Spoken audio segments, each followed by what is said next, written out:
All you. Hello, everyone. My name is Cassandra Etienne, and you are with the Center for Cooperative Media at Montclair State University for today's press briefing. Thank you, everyone, for joining us.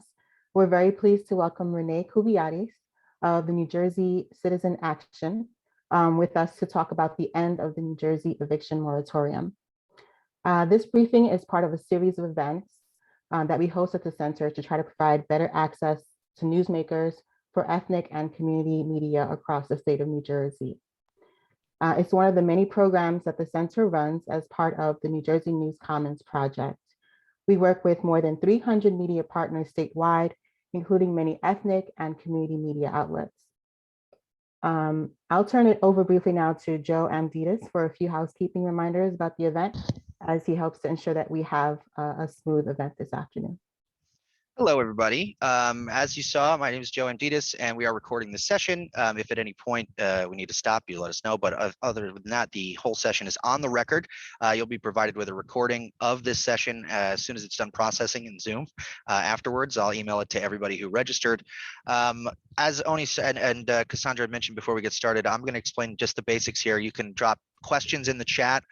Make sure the chat questions are going to the right person by clicking the drop down next to the two. Right above the chat field there. If you are having any technical issues or you'd like to message us privately, you can do so by selecting one of our names, and we'll try to accommodate you. Basically, what's going to happen here is Renee is going to give us a rundown, a brief presentation, and then we're going to open it for questions. If you post a question in the chat, we are going to try to get to them in the order that they're posted. If you'd like to ask a question live or like to speak, you can use the raise hand function, which is under reactions, and that'll allow you, we'll unmute you and allow you to speak, or you'll get a request to unmute. I think that's pretty much it. I'll throw it back over to Oni now, but Oni, is there anything that I missed that you'd like me to mention before we move on? I think you have covered everything, Joe. All right, I will shut up. All right, well, thank you, Cassandra. Thank you, Joe. On behalf of the center, welcome again to today's press conference on the eviction moratorium in New Jersey. I'm Oni Advincula, coordinator of ethnic media initiatives at the center, and your moderator for today's conference. So thank you all so much for joining us. Why the focus on the state's eviction moratorium? The pandemic isn't over yet, but some of the life-saving COVID-19 protections and benefits, such as eviction moratoriums for middle-income families in the state, are already gone. For the low-income, those Renee Koubiadis, Anti-Poverty Program Director at New Jersey Citizen Action, will tell us where we are right now with the looming application deadline for eviction moratorium for low-income families. How many New Jerseyans have still been behind on rent, while some of these assistance programs have ended or are running out? Which areas in the state have the highest eviction cases, and what happens next when these eviction moratoriums end? So now let's welcome Renee Koubiadis. Thank you all for having me. I'm just going to share my screen briefly here. Just give me a moment. Great. So we all know that many renters in the state have been impacted greatly in the last more than year and a half now by the economic fallout of COVID-19. And, you know, we do have some of the strongest protections and assistance levels in the nation here in New Jersey, which we're grateful for. And we definitely strongly encourage all renters who may have been impacted in some way, you know, to you know, do what they need to do to apply for assistance, and the self-certification form, especially to claim those protections that were in the law passed on August 4th. But I'll talk more about that in a little bit. So these are you know, the older graphics on the left, and then the newer graphic on the right from DCA in terms of what, oops, sorry, I moved my mouse, in terms of what we're urging folks to do.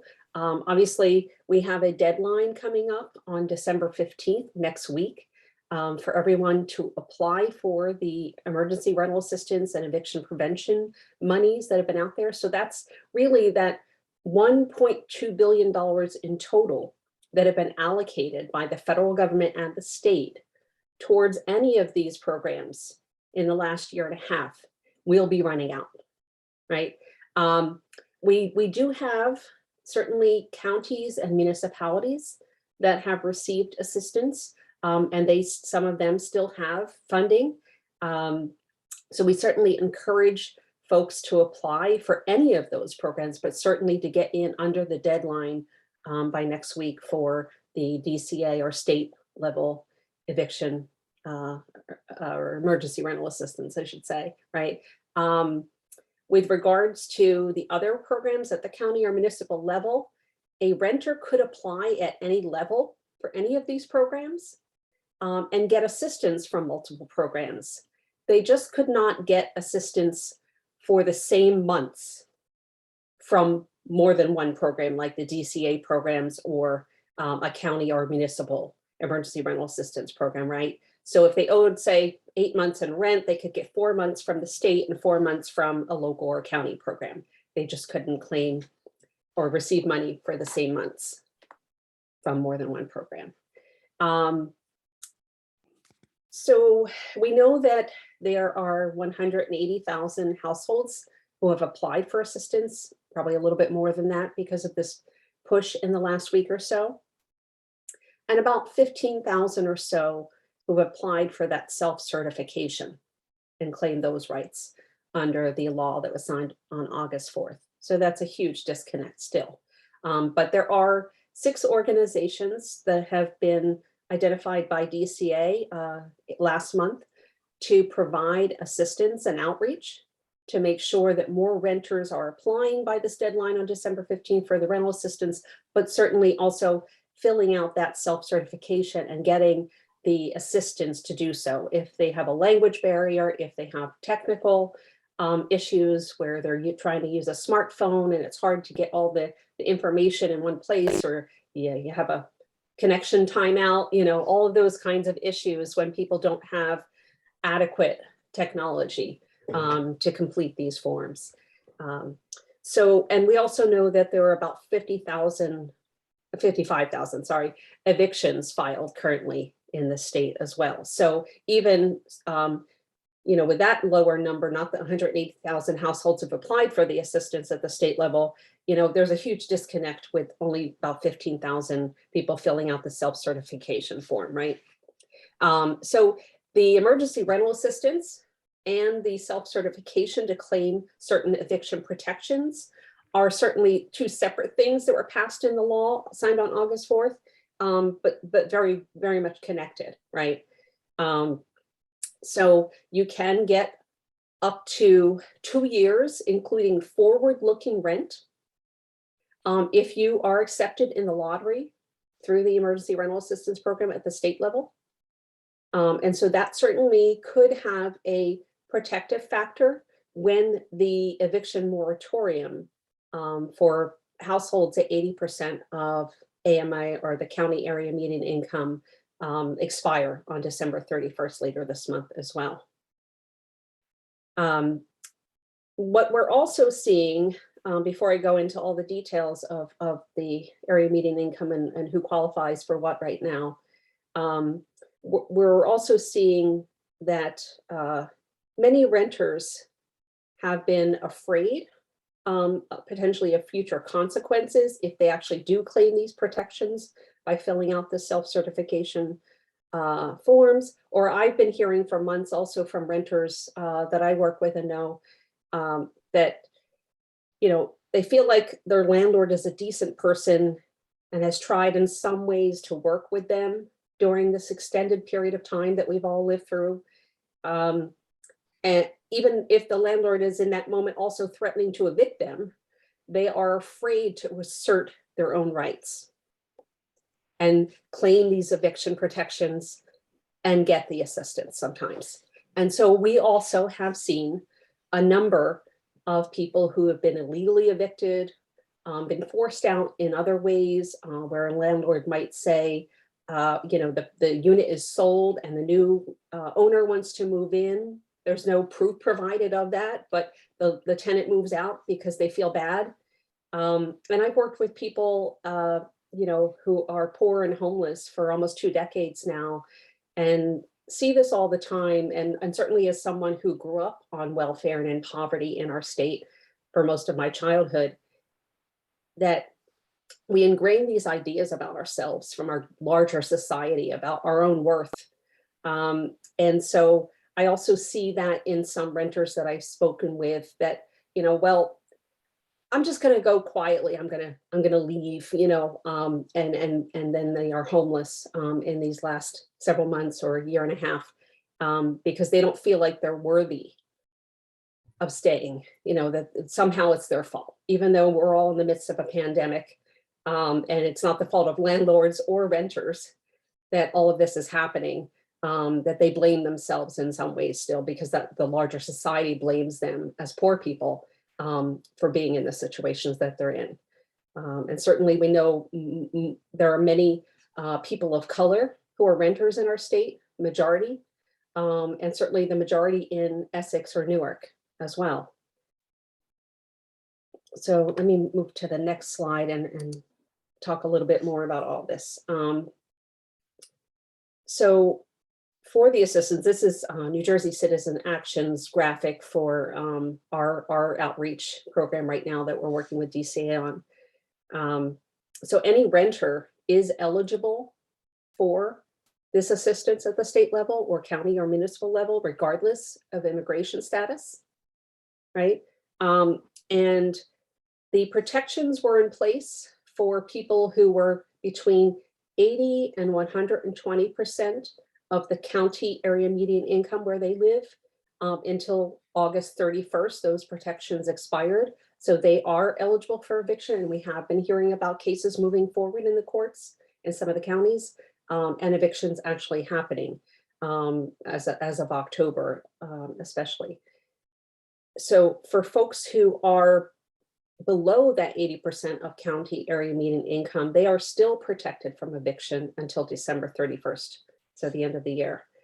And for anyone who has had any unpaid rent anytime between March 1st of 2020 and August 31st of this year, they are permanently protected from eviction for any unpaid rent, partially paid rent, late rent, or failing to pay a rental increase that the landlord was trying to impose during that period, right?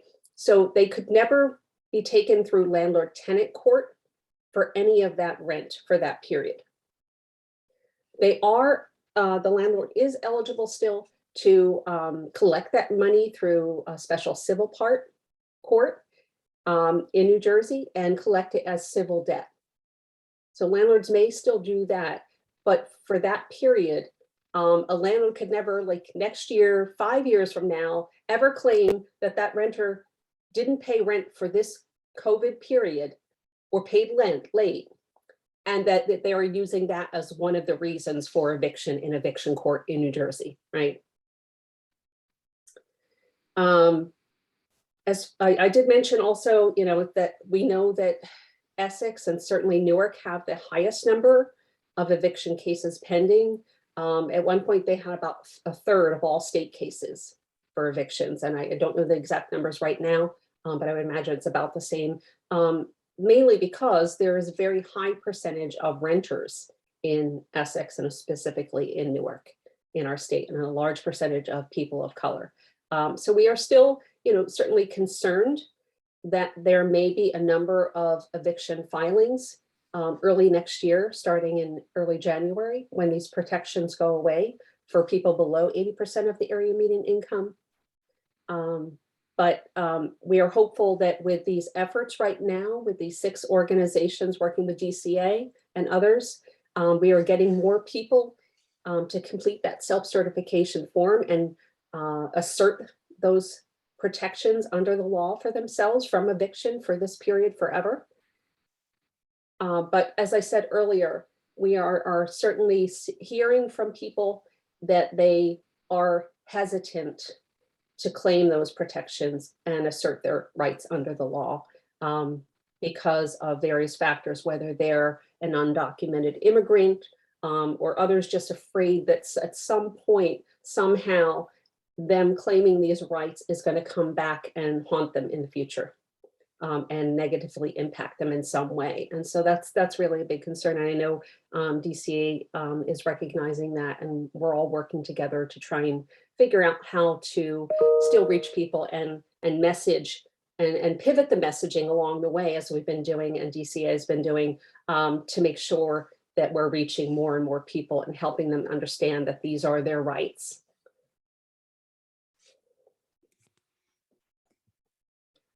The other thing I wanted to make sure I mention is the law against discrimination.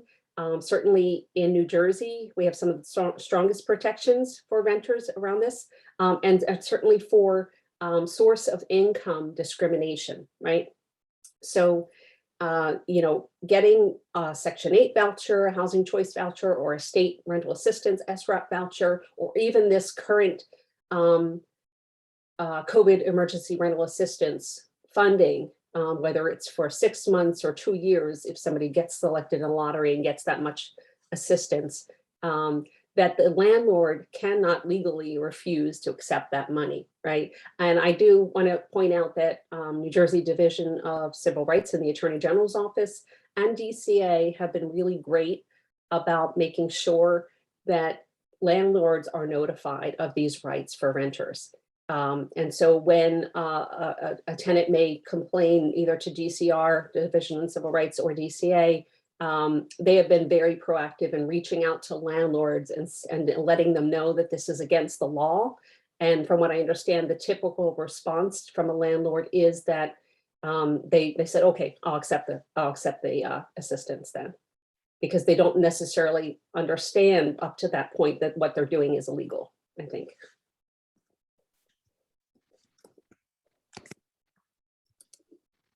And of course, there are some more complicated situations for renters where they may have owed rent prior to March 1st of 2020, as well as had unpaid rent at some point during the COVID period, or, were between the 80 and 120% of county AMI, and their protections from eviction expired in August, and then they still couldn't pay rent in September and October and now.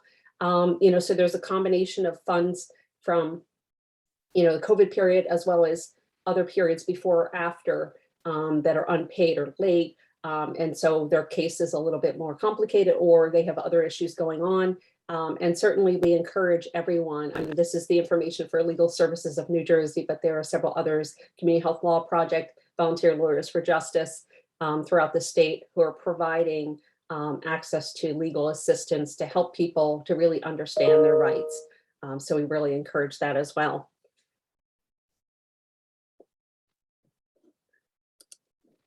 And then lastly, this is just our information. We do provide a lot of other kinds of direct service from New Jersey Citizen Action, but certainly the second item on here is our eviction prevention project that we're working on with DCA and 5 other organizations around the state to make sure that renters have this information and can use it, right?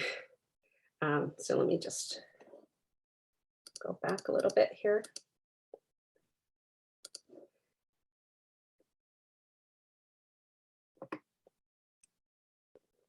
So I did mention already, that we had a total of $1.2 billion in federal funding and other state funding that was directed from more flexible American Rescue Plan Act funds towards the emergency rental assistance programs that have been implemented in the state. And unfortunately, the state does expect that money to run out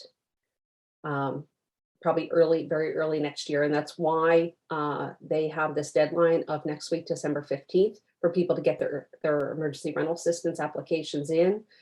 They announced it on November 15th to give people, at least that month period to get final applications in, so that everyone who needs assistance has a fair chance of being selected in the final lotteries to get the assistance.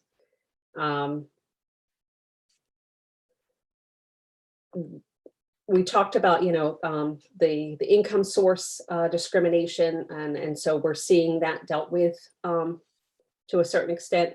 Don't know, if there are others out there who are just kind of giving up and not really reaching out to the state and asserting their rights and saying my landlord won't accept this assistance. But for the most part, what we're hearing is that DC and DCR are really trying to help. So that money will be running out. But we do know also that there are other funds. The federal laws also provided for when the county and municipalities got their funding through these stimulus acts, that if they didn't use it all by the deadline, that money may come back, or it may also be funneled into the state and DCA's programs.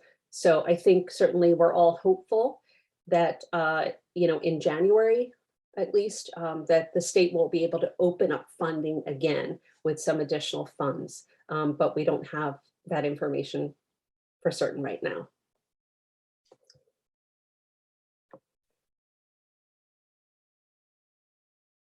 So I'm just trying to see if there's anything else I missed, or did we want to just? I think we can go to questions.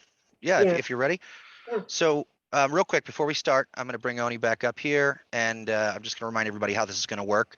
Oni has been monitoring the chat, and we're also going to be keeping an eye on the attendee participants list. If you'd like to ask a question live, if you'd like to speak and unmute, that's fine. You go ahead and use the reaction button down there and click the raise hand. You'll see it appears next to my video.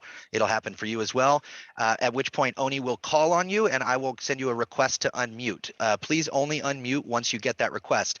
If you would like to post a question in the chat, or if you already have, Oni will be working through his way through the chat, starting at the beginning, to make sure that Renee has a chance to answer all of them in the order we were received. So with that, I'll turn it over to Oni. You just call it out, and I'll feature people.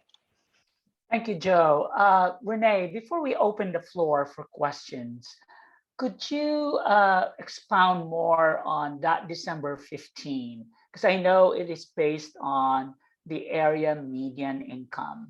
What is that deadline for? Who is that for? Sure. And what are the other ones that actually sunsetted already? If you could explain that more. Yeah. So if your income was between 80 and 120% of your county's area median income, your protection from eviction expired on August 31st of this year.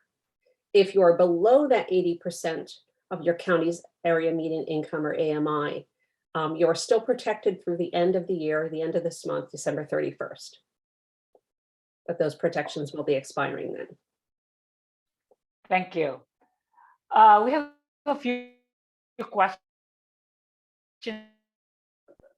Raymond Tyler, I think he has a question here. Raymond, can you unmute yourself and ask your question? Yes, good afternoon. Can you hear me? Yes.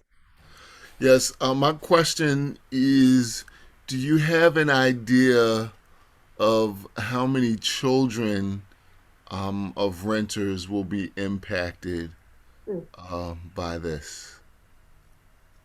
Right. I don't know of a number, of families and children, but certainly, we expect many families to be impacted. I certainly know of a family who was kind of illegally forced out over the summer, and the family wound up living in a relative's one-bedroom apartment. So it was a parent or two parents and 3 or 4 kids living with another relative in a one-bedroom for a while.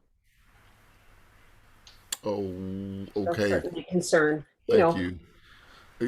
Well, okay, thank you. All right, thank you. Our next question is from Kimmy Way. Kimmy? Hi, Kimmy. I think you're muted, Kimmy.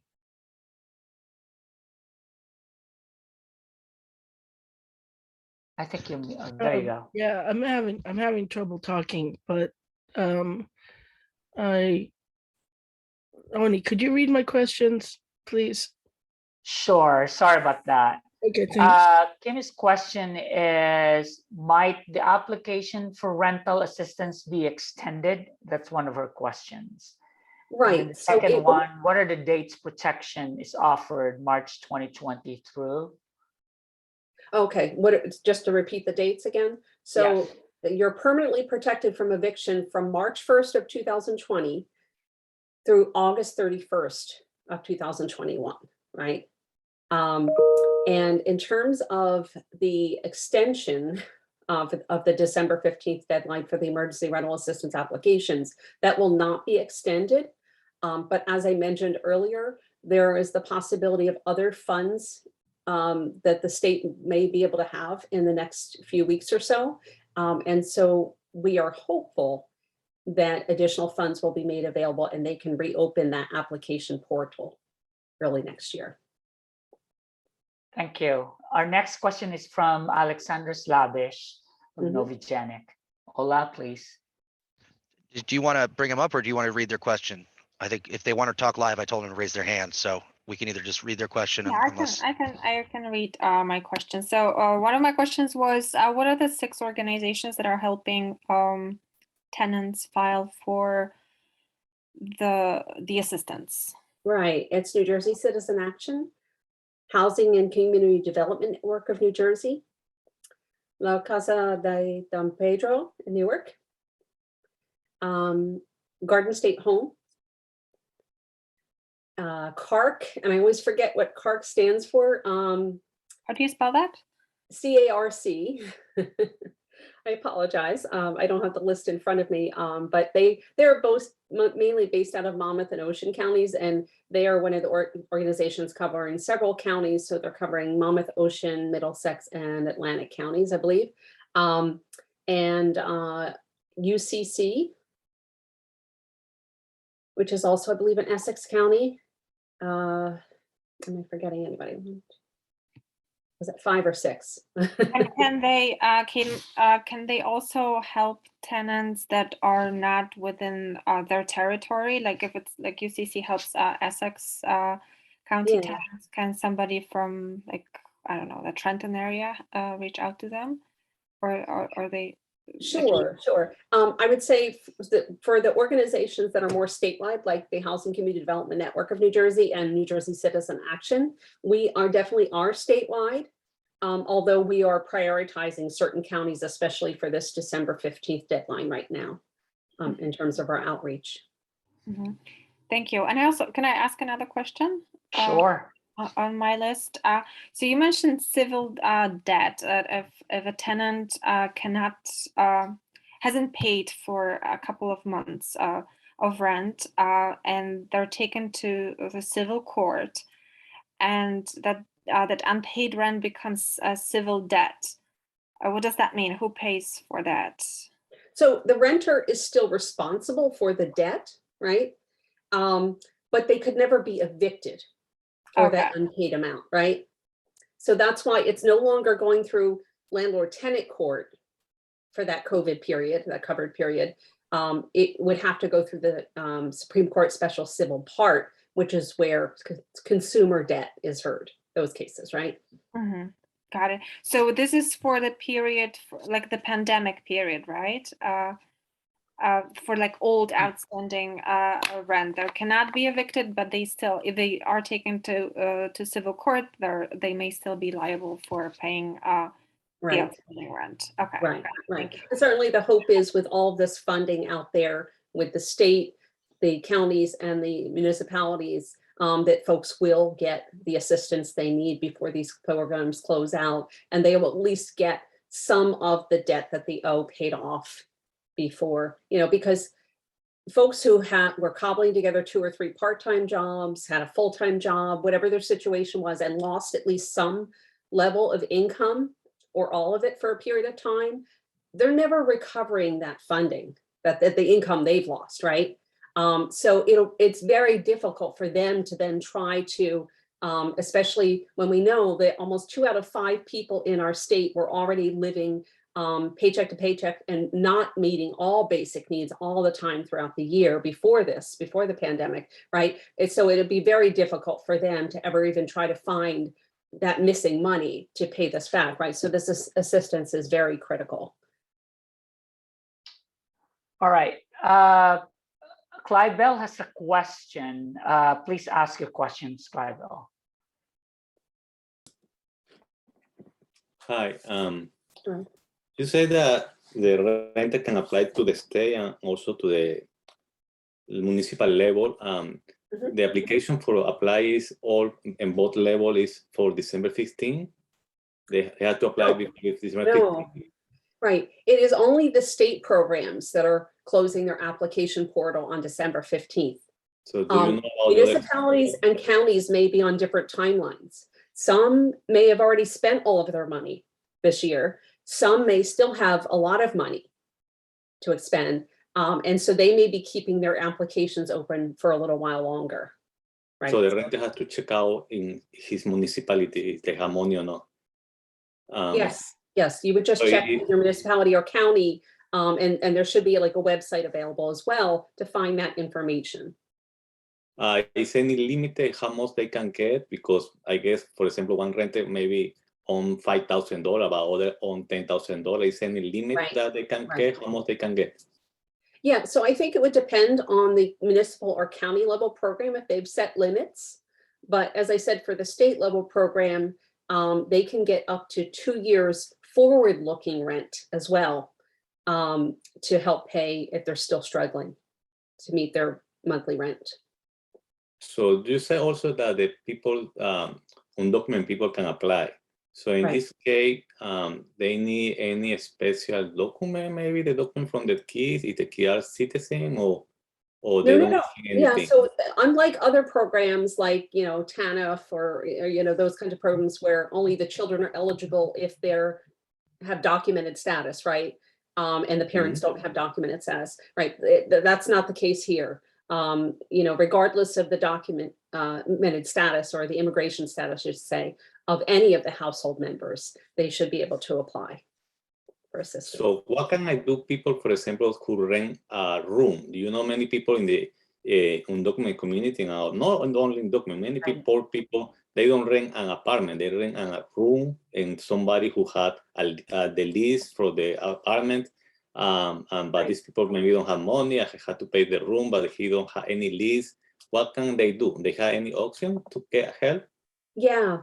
So DCA especially is able to accept other proof of having a rental obligation if someone doesn't have a lease. I don't know about renting a room versus having like a unit in a building or something where there isn't a formal lease, right? But they are trying to work with applicants to get other proof that someone is a renter in a specific location, right? Other than a lease. Okay. Thank you. Here's a question from Clyde. Clyde, I will just read your question to Renee. Is there a racial breakdown of who will be affected? Atlantic City is notoriously high for renters. Any statistics for cities like Atlantic City? You cut out the beginning. Is there a racial breakdown? Did you get that, Renee? I think so. Yeah, I think I got the gist of when he was asking. Yeah, so there are some breakdowns. I don't have that right now, but certainly could try to get that information for folks after this. Okay. Yeah, and certainly, like I said, Essex County, Newark, the places where there are high percentages of renters, we know that those are the areas that are most impacted by this pandemic and the outcome. And we will send that to you, Clyde, and to everyone once we get that information after. Yeah, I'll be sending out a summary email after the press briefing with any documentation, hopefully the slides if Renee is willing to share, and any other resources that she passes along for us to pass to you. Yeah. Here's a question from Moshin Zahir. What about those who will not be selected in the lottery? Right. What happens? Yeah, we know that people will certainly not be selected. Of the 180,000 households, there may be many who won't get assistance. And because it is a lottery process, right? Although, towards the end of the summer into the fall, DCA was doing weekly lotteries, and then now they are doing daily lotteries to make sure they're getting people selected and money out to folks within like a week or so, and as quickly as possible to get the documentation together and really follow up with everybody who is selected to make sure they're getting the money to the landlord or whoever the money needs to go to if the landlord's not complying. I'm sorry, what was the question again? I got off track. What happens for Yeah. those people who have not been chosen as part of the Yeah. lottery? So the other thing I was going to say is, again, we hope and feel fairly confident that there will be more money coming next year. So when the application portal is open again, folks will be able to, be reconsidered or reapply. Although as of March of this year, the way the DC has run it is that if you've applied in the past and you already got a little bit of assistance and then there's new money available, that you don't have to reapply, right, under their system. But certainly, again, there are these municipal programs and county programs out there that folks should be applying to as well, to get whatever assistance they can, even if they got maybe 6 months in the past from the state, but still have 4 months that they need to cover. They can still apply for these other programs as well. But we're not at the deadline yet. There's still several more days to apply under the state program too. Folks haven't already done that. Now, to follow up on that, Renee, what happens when people actually applied, but the state actually assistance runs out? Mm-hmm. What happens next? Right. So unfortunately, as of December 31st or January 1st, really, they are eligible for eviction if they still have unpaid rent, right? And especially if they have not completed that self-certification form. And that's why that second piece is so critical, because they are not protected under the law for that covered period unless they've actually filled out the form and applied for assistance. So that's why we're urging folks to make sure they're filling out that self-certification. But as I mentioned before, we're hearing about these concerns that folks think that something will be held against them down the road if they do assert these rights, which is unfortunate. Thank you. Our next question is from Matt Scofilas. Matt, do you want to ask your question?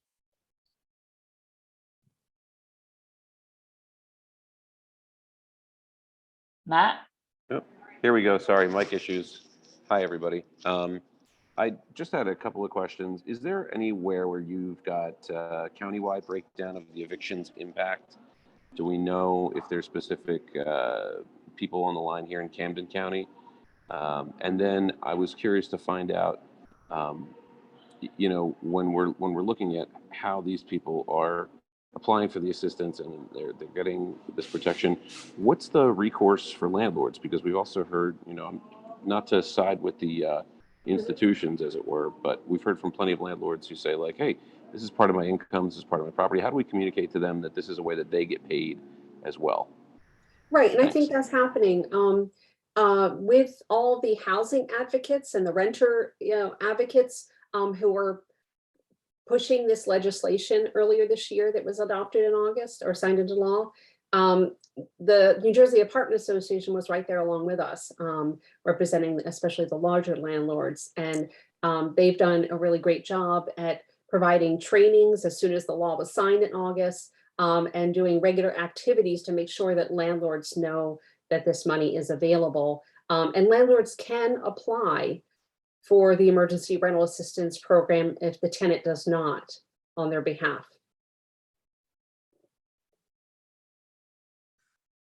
Matt? Is that all? I guess. All right, let's move on.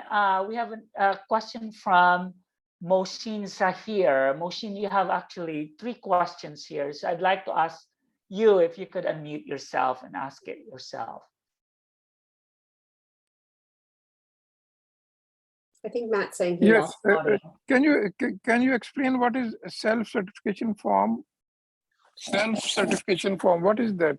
What does that mean? So it's really a fairly brief online form that just asks for basic information, asks for you to certify that you have had some COVID impact economically or financially, right? And just general information about your household.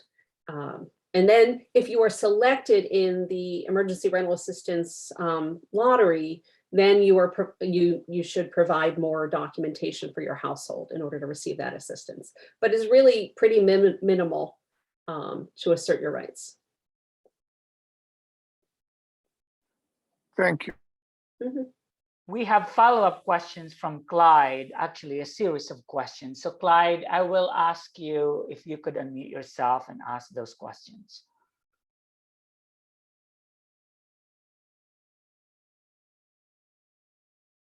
Then when I went to sit down. Okay, can you hear me now? Mm-hmm. All right, I'm gonna have to go back and find my questions now. Okay. Here we go. Are there any particular issues people of color face in evictions that the general population doesn't face? For example, lack of knowledge about programs that can help them, access to computers or the internet, being able to stay with family temporarily while they're in crisis, of things like that. I've heard anecdotally that these types of issues crop up with people of color that the general population doesn't face. But I wanted to know if there's anything statistically that backs that up. Sure, I don't have that information right now, but absolutely, and certainly, like I said, I've worked with people who are poor and homeless for almost 20 years and have seen that myself, that there are just more barriers in the way to really kind of maintain your status. And,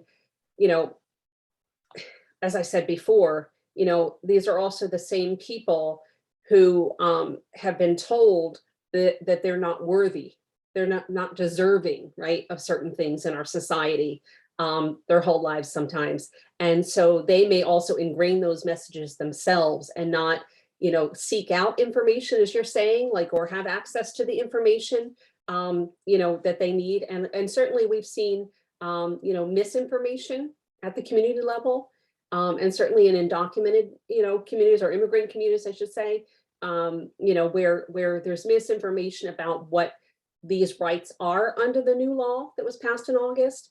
And so, they're not understanding what they have the right to do right now. You're muted. Clyde, I think you are muted. Here we go. All right, I don't want to hog the conversation. I just got two more quick questions. Is there well, first of all, if I can get any statistics that you have of racial breakdowns, that would be great. Is there any difference between people of color in evictions from North Jersey and South Jersey? There is a perception that there's more resources in North Jersey than particularly South Jersey that can help people of color. Is that, first of all, let me ask, is that an accurate perception? And if it is, why does that persist? Right. Two things. So one, the state money is for everyone in the state, and that is being, randomly, folks are randomly selected in the lottery. And so, everyone across the state is getting access to that assistance. We also know, as I said, that the federal government gave funding to these municipalities and counties, and that was spread fairly evenly across the state in terms of where the larger populations are, and certainly larger populations of renters as well. But as I said earlier, we do know that, about a third of the renters and eviction cases currently are in Newark, in the Newark area, right? So there is certainly a larger concentration of people of color, of poorer people, of renters in that area. But there are other pockets around the state. And actually, I was the director of the Anti-Poverty Network for 5 years before coming to Citizen Action this year, where we still oversee the Anti-Poverty Network.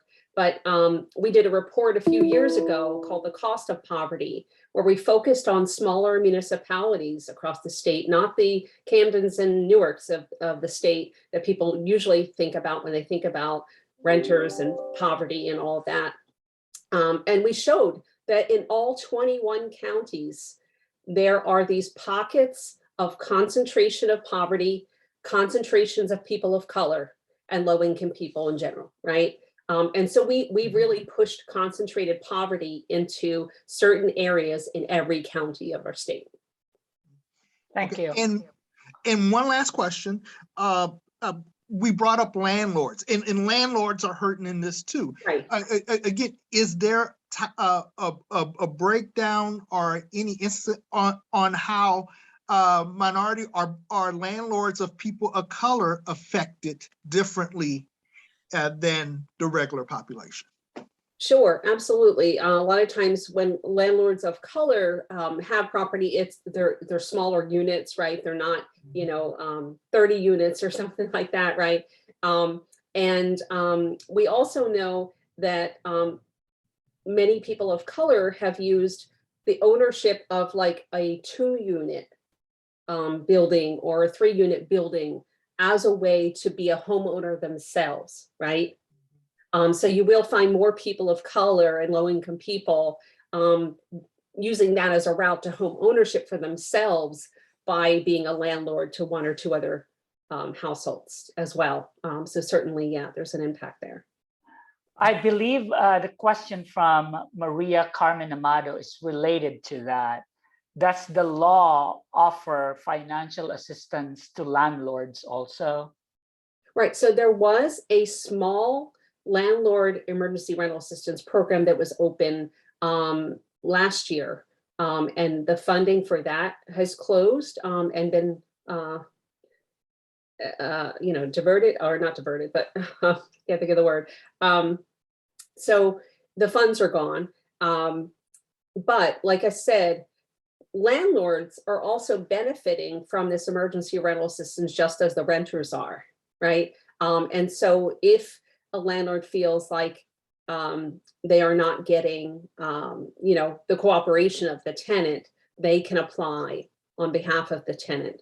And then DCA will reach out to the tenant and get their compliance to complete whatever else needs to be done to get that assistance money out, so that the landlords are made whole, hopefully, and the renter as well. I also will just mention that there is a homeowners assistance fund that the state has been trying to stand up. Unfortunately, it was taking quite a while for us to get approval from the federal government, as all the other states as well. So we don't quite have the details on that, but we do expect funds to be available through the Homeowners Assistance Fund, or HAF, through the Housing and Mortgaging Finance Agency of New Jersey soon. Thank you. Clive has a follow-up question. Sure. Yeah, 2 questions. You say when the self-certification, people have concern that this can affect in the future. Is really any concern, a real concern, for example, for people who right now, for example, undocumented people who try to get the paper for the citizenship, or residents who want to be citizenship? This is a real concern if you fill out this and get this help. It may be a concern for seeking citizenship in the future, but I also think it is a concern about retaliation by their landlord because they were unable to pay rent at some point during the pandemic, even though, again, it's no fault of the landlord or the renters here, right? We're all in this situation together. This is, a once in a century event that we've been living through. But I think there is that feeling that, if they assert their rights and try to get this assistance now, when their landlord may have been threatening them and trying to get them to leave voluntarily in this past year and a half or so, that the landlord will not look kindly towards them in the future because of this experience. Yeah. If that makes sense. About the landlord, you say that according to the law, the landlord cannot asking for money between March 2020 to August 31 if they own money, if the people is 80% below the income from the county. So if the landlord cannot asking for this money and the tenant start to pay every month from August this year, so you said the landlord has to go to the civil court to Right. asking for this money. And the small client usually is only until $3,000. You cannot claim more than $3,000 in the small court, the small civil court. So what is the real option that a landlord has to recover this money? Because if the tenant start to pay every month and you cannot ask him for this debt from the past, you Right. cannot evict the person. It's not any way that you afford the tenant to pay the money, and maybe the tenant owes you $10,000 or more. So it's any way for the landlord, especially for the small landlord, because the bigger one maybe doesn't care. But as you know, many in the minority community, they have many one building with 2 units or 1 unit, and these people need the money for pay all the expenses, no? Right. Many now I never going to get this money, and they never can remove the tenant because it's no way. Right. So that's why it behooves the landlords to comply if the tenant has applied for this, any kind of assistance, but also to apply if the tenant hasn't. But I just want to clarify, you're saying that the landlord can't ask for the money. Yes, they can ask for the unpaid money. They just can't file for an eviction because of that unpaid money during that period, right? Yeah, but it's not any way that the tenant is for the tenant pay, because the tenant say, I don't have money. What Right. can you do? You Right. cannot evict it. I don't have money. You cannot do anything. I continue to pay my every month in payment. Yeah, so I will say that when advocates were looking at legislation during this COVID period, which ultimately resulted in the legislation that was passed on August 4th, we were looking at numbers of, how much is really owed, how many renters really need this assistance and have been impacted, right? And it's hard to kind of get an accurate number, I would say, but we had national experts saying, somewhere around $1.5 billion in rental arrears in our state. We had the state and others kind of saying somewhere between $1.5 billion and $2 billion, right? We did allocate, like I said, $1.2 billion, but that's just the state money, right? There's a lot more money out there with the county and municipalities. And like I said, we're hopeful that there will be more money early next year to reopen the emergency rental assistance at the state level and provide even more money. So we are getting very close to what, most experts are kind of, guesstimating in terms of the total arrears throughout our state. So we're hopeful that ultimately, there won't be as much unpaid rent when all is said and done. There is a clarifying question here for you. The 1.2 billion, does it include the county?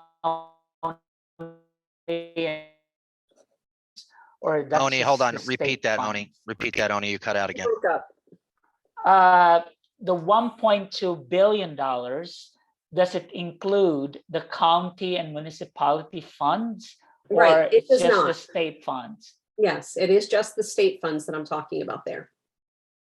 Okay. Just a time check Follow-up. real quick. We got about 7 minutes left. So we got a time for a couple more questions, and then we're gonna let Renee get back to her important work. So just the last few. Yeah, so follow-up question, Renee. If all of these moratoriums will be lifted, what do you think would happen? Yeah, I mean, in the absence of additional monies being made available pretty quickly in 2022, we are concerned that there will be a significant number of rental households who will not get the assistance, who have certainly, like I said, not filled out that self-certification form for New Jersey, when we're only around 15,000, like I said, out of at least 180,000 households who need assistance.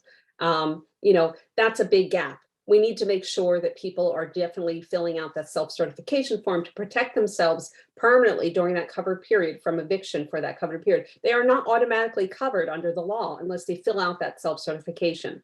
That's the big message. You know, so, you know, we hope that more and more people in these coming weeks will fill out this self-certification, especially by the end of December, and certainly in early 2022, to protect themselves from eviction for that period, at least. They may still, like I said, have issues paying continued rent if they don't get selected by one of these programs or the state program. But we you know, we are hopeful that there's enough money out there to cover a lot of this. Let's give the last question to Raymond. The question is, do we know how much of an increase landlords are asking for an average? Rental increases? Yes. I think it varies on what part of the state you're in. Certainly, we are hearing of, you know, leases expiring in the last few months where landlords are, especially if a person has a housing voucher, where landlords are requesting an increase that's too large for that person to continue to afford, but also not high enough that it violates the federal HUD guidelines on rent increases, right? So that they can say, well, if you can't pay this rent, then you're going to have to move. And I think certainly a lot of small landlords got scared, whether their tenants were paying rent on time or got behind in rent or paid late at any point during this period. They may have gotten just scared that I don't want to get into this situation. I've been okay so far. I've been one of the lucky ones, but because I'm renting to people with housing vouchers, I don't want to get into that situation. And they're trying to preempt that by finding ways to terminate leases or not renew leases and get people out, unfortunately, too. With that, thank you, Renee. Thank you, everyone. Our next press briefing, I just want to make an announcement here, is on Omicron variant. That's going to happen next week or October 20th. We will send another December invite. December 20th. December 20th. Sorry, I'm kind of like retrogressing here. Thank you, Joe. So thank you all. Thank you, Renee, for your time and for everything that you've done here. And we'll get back to you, and Joe will send the recording, the fact sheet, as well as the invite for all of this, for this briefing. This meeting is now adjourned. Thank you.